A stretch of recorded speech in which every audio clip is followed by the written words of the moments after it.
Kaitan dengan hukum cadar memang terjadi khilaf di antara para ulama.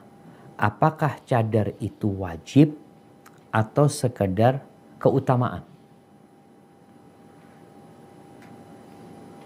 Kenapa terjadi khilaf seperti itu? Karena beberapa ayat Al-Quran Karim tidak detail tentang urusan cadar ini. Yang ada adalah agar yudnina min jalabibihinna ala juyubihinna, agar jilbabnya itu diletakkan di menutupin lehernya, tempat baju ini, menutupin lehernya. Di situ menunjukkan bahwasanya wajahnya tidak ditutupin. Sebagian mengatakan cara menutupin lehernya itu adalah dengan cara menutup dari wajahnya sehingga selesai, tertutup dada dan lehernya ketika itu. Kemudian istri-istri Nabi semua pakai cadar. Wanita-wanita sahabat sebagian pakai cadar. Tapi ada kondisi-kondisi perempuan nggak boleh pakai cadar. Kapan? Perempuan ketika ihram. Nabi SAW mengatakan wala tantaqibul mar'ah. Perempuan nggak boleh pakai niqab ketika dia berihram.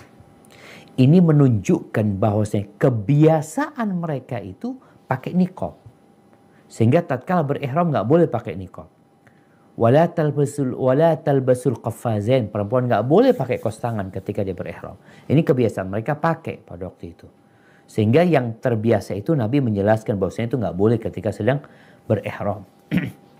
Kemudian ada beberapa hadis lain yang pernah kita bahas mungkin di beberapa kajian. Hadis Asma ketika Nabi SAW bahwasanya perempuan yang udah datang bulan itu nggak boleh nampak dari dia kecuali wajah dan tangannya. Nabi menyebutkan seperti itu. Hadis ini yang dijadikan patokan oleh sebagian ulama bahwasanya cadar itu nggak wajib. Tapi diperintahkan pakai cadar. Hanya hukumnya tidak sampai tingkat wajib. Sehingga kalau orang gimana, kalau orang berpandangan cadar itu wajib, ya tafadhol engkau pakai.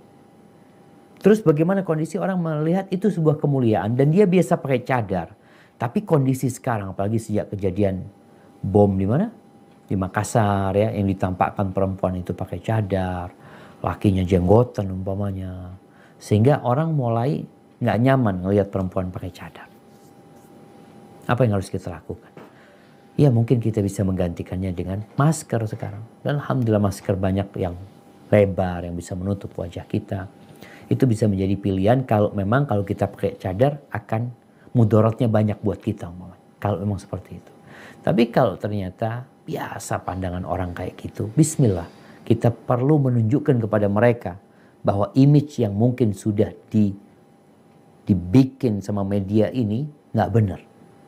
Wanita bercadar itu tidak seperti yang mereka katakan. Dan nasihat anak kepada perempuan-perempuan yang bercadar ini, tolong engkau semakin baik akhlaknya.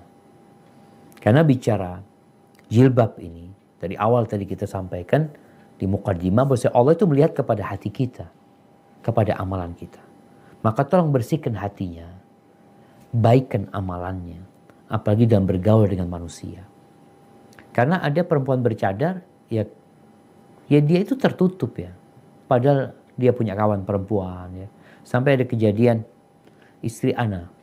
Istri Ana itu beli nasi gudeg yang jual perempuan. Ketika jual ngeladenin ya, sambil ngambilin makan itu ngobrol istri Ana. Masya Allah udah berapa lama buka di sini Mbak ya. Ini tuh macam-macam. Dia heran. Mbak, baru pertama saya dapat perempuan cadaran ngomong sama saya. Biasanya cuma beli diem aja sudah kayak gitu.